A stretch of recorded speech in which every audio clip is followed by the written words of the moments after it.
Assalamualaikum Ibu. Mari Ibu silahkan masuk. Silahkan duduk ya Bu. Bagaimana Ibu? Apakah duduknya sudah nyaman? Baik, saya tutup pintunya terlebih dahulu ya Bu.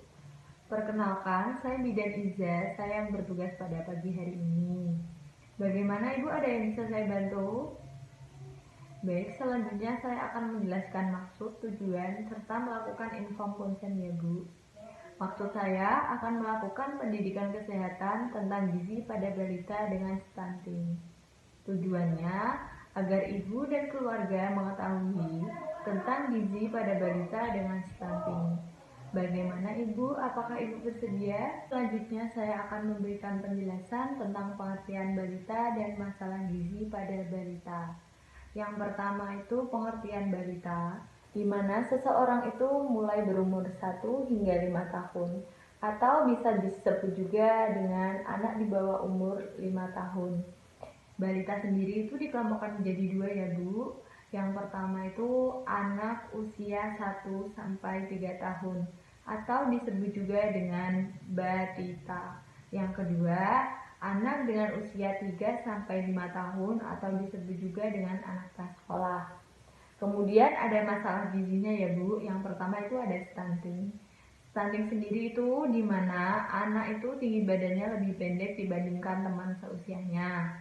Yang kedua ada KEP atau kekurangan energi protein. Yang ketiga itu ada obesitas, di mana obesitas itu kelebihan berat badan ya Bu. Yang keempat ada kekurangan vitamin A. Yang kelima ada gangguan akibat kekurangan iodium atau GAGI. Yang terakhir itu ada anemia zat besi ya Bu, di mana anemia itu kekurangan sel darah merah. Kemudian ada pengertian stunting ya Bu. Pengertian stunting sendiri itu di mana seseorang tinggi badannya itu lebih rendah dibandingkan tinggi badan orang lain. Pada umumnya tinggi badan anak itu tidak sesuai dengan standar tumbuh kembang anak. Jadi stunting sendiri itu di mana anak mengalami gangguan pertumbuhan sehingga menyebabkan si anak itu tidak dapat tumbuh secara normal atau tingginya itu lebih rendah dibanding tinggi badan teman sebayanya. Stunting sendiri itu bisa terlihat saat usia anak itu 2 tahun. Selanjutnya ada tanda gejala dari stunting ya Bu. Yang pertama, tubuh anak itu cenderung lebih ringan atau lebih pendek dari teman-teman sebayanya. Yang kedua, proporsi anak cenderung normal, tetapi lebih kecil atau lebih muda dari teman-teman sebayanya. Dan yang terakhir itu pertumbuhan tulangnya itu cenderung lambat dan berat badannya itu cenderung ringan dibandingkan teman-teman sebayanya. Ada penyebab stunting ya Bu. Yang pertama itu kekurangan gizi sejak dalam kandungan, di mana si janin itu tidak diberikan makanan yang bergizi, atau rendahnya asupan gizi di bawah usia 2 tahun. Misalnya itu anak tidak diberikan ASI eksklusif atau makanan pendamping ASI, bisa disebut juga dengan MPASI. Yang kedua itu ketidakseimbangan hormon, dan yang terakhir itu infeksi sejak usia dini. Selain yang saya sebutkan dari 3 tadi ya Bu, itu ada 4 lagi menurut WHO. Yang pertama itu faktor lingkungan atau faktor rumah tangga, di mana faktor rumah tangga itu dimulai sejak prekonsepsi, sebelum hamil, dan sesudah hamil, di mana ibu hamil itu tidak mau makan, kemudian ibu hamil dengan gizi kurang, kemudian ibu hamil dengan usia dini, kemudian ibu hamil dengan preeklamsi, kemudian jauh dari pangan atau kegagalan pengusaha, kemudian dari faktor ekonominya itu 1000 hari pertama sampai 2 tahun. Yang kedua ada faktor infeksi, di mana faktor infeksi itu diare sampai dehidrasi. Yang ketiga itu ada faktor gizi, di mana mengonsumsi makanan seperti sarapan, makan siang, makan malam itu tidak teratur. Kemudian porsinya itu sedikit dan frekuensinya itu tidak adekuat. Kemudian memberikan makanannya itu tidak aman.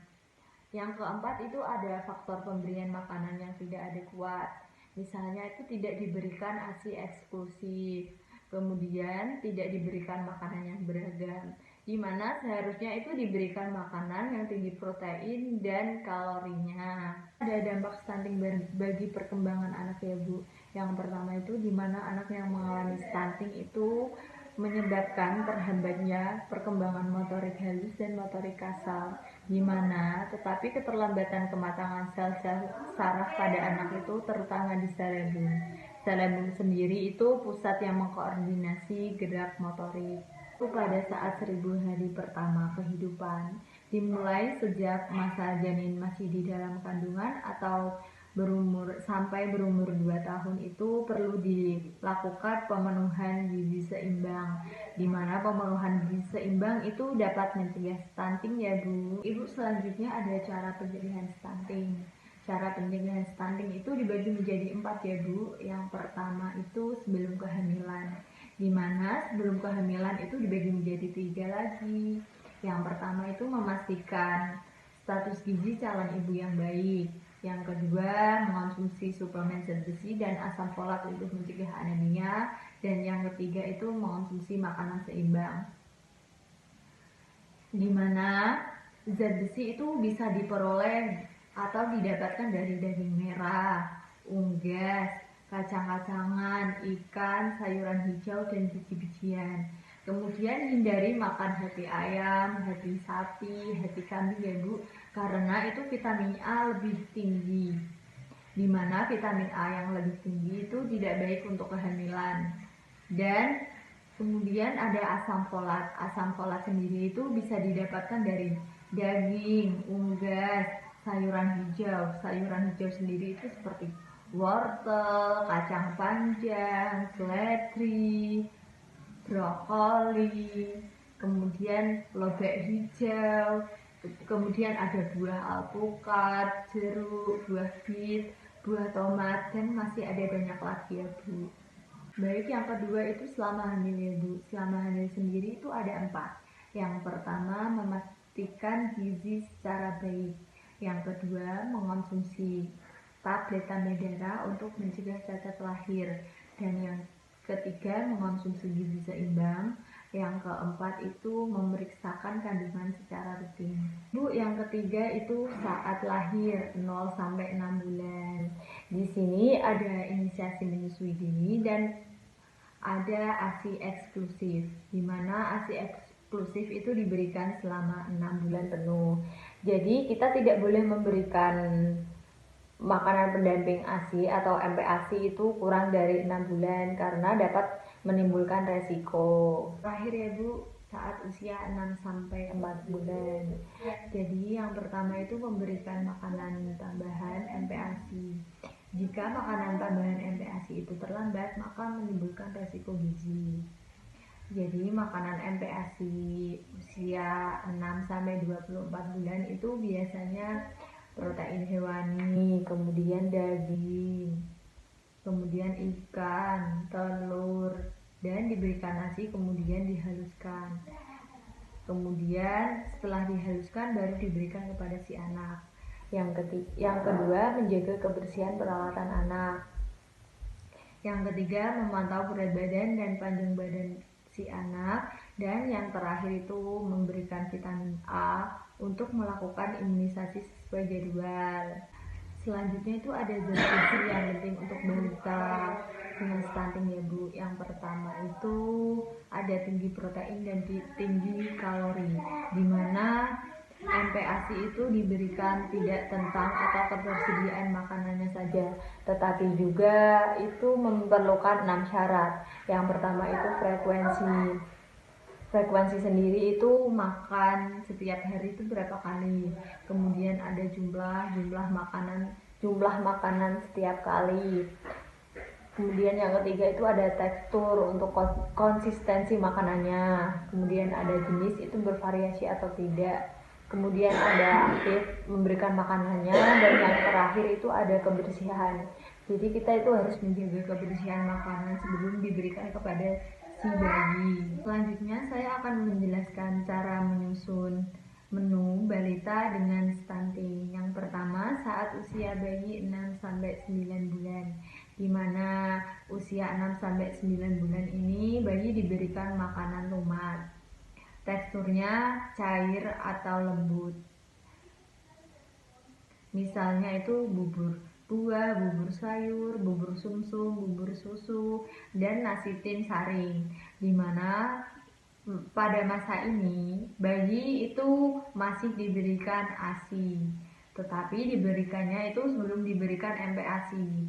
Kemudian frekuensi pemberian MPASI bayi dengan usia 6-9 bulan ini adalah 2-3 kali sehari. Saat usia 6-12 bulan, bayi ini mulai diperkenalkan dengan MPASI yang bertekstur lunak, di mana MPASI ini seperti daging cincang yang mudah ditelan. Misalnya ada bubur tim, bubur ayam. Pada masa ini, si bayi itu mulai diberikan makanan pendamping ASI atau makanan selingan yang mudah dipegang. Frekuensi pemberiannya itu 3-4 kali sehari MPASI, dan makanan selingannya itu 1-2 kali sehari. Yang terakhir itu saat usia 12-24 bulan, di mana si bayi ini mulai diperkenalkan dengan makanan keluarga atau makanan padat. Namun tetapi hindari makanan yang berbau tajam dan yang berbau kuat, seperti pedas, asam, dan berlemak. Pada usia ini, bayi boleh diperkenalkan oleh finger food seperti potongan sayur, buah, nugget, dan cookies, di mana food ini bertujuan untuk merangsang pertumbuhan gigi dan merangsang motorik halus.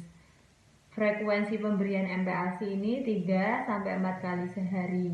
Untuk makanan selingannya 1-2 kali. Selanjutnya saya akan menjelaskan pengertian PMT ya Bu. PMT sendiri itu kegiatan pemberian makanan kepada balita dalam bentuk kudapan yang aman dan bermutu, dengan memperhatikan aspek mutu dan keamanan pangan, serta mengandung nilai gizi yang sesuai dengan kebutuhan sasaran. Ada tujuan pemberian PMT ya Bu, itu untuk memenuhi kebutuhan zat gizi yang dibutuhkan oleh balita. Ada prinsip dasar pemberian PMT ya Bu, di mana pemberian PMT pada anak balita ini untuk mencapai kecakupan gizi agar tercapai berat badan sesuai umur. Selanjutnya ada PMT kombinasi, di mana PMT kombinasi ini makanan lokal dan makanan pabrikan akan saling melengkapi. Contoh PMT pabrikan adalah biskuit, di mana zat gizi makro dan mikro yang telah dihitung dan telah disesuaikan dengan kebutuhan sehingga dapat terkontribusi pada total sesuai gizi secara maksimal. Yang pertama ada komposisi per bungkus atau setara dengan 120 gram, di mana 120 gram itu biskuitnya ada 12 keping. Yang pertama itu ada energi 540 kalori, yang kedua ada karbohidrat 71 kalori, yang ketiga ada protein 9 kalori, dan yang keempat itu ada vitamin. Vitamin sendiri ini dibagi menjadi 11. Yang pertama ada vitamin A, vitamin B1, vitamin B2, vitamin B3, vitamin B6, vitamin B9, vitamin B12, dan vitamin C, D, E, serta vitamin K. Kemudian yang terakhir itu ada mineral, di mana mineral ini dibagi menjadi 8. Yang pertama ada zat besi, terus ada kalsium, terus ada selium, terus ada zinc, kemudian ada fosfor, kemudian ada iodium, dan ada fluor. Yang kedua itu komposisi per hari, di mana komposisi per hari ini balita usia 6-11 bulan itu diberikan 8 keping per hari. Yang kedua usia balita 12-59 bulan itu diberikan 12 keping per hari.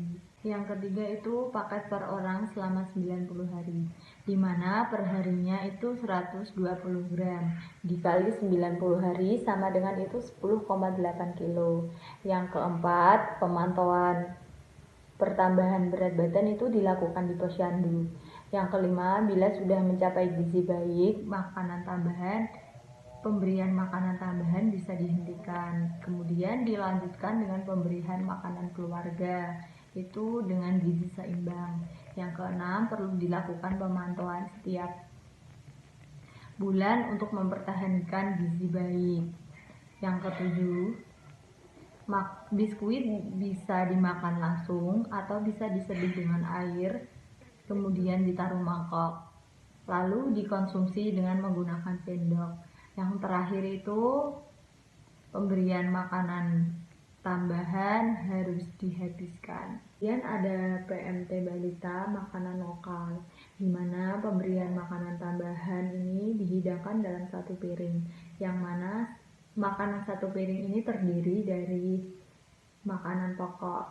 Itu ada lauk, ada hewani dan nabati, kemudian ada buah dan sayuran yang telah disesuaikan dengan usia balita. Di mana makanan pokok lokal ini bisa diperoleh dari wilayah setempat. Kemudian ada PMT.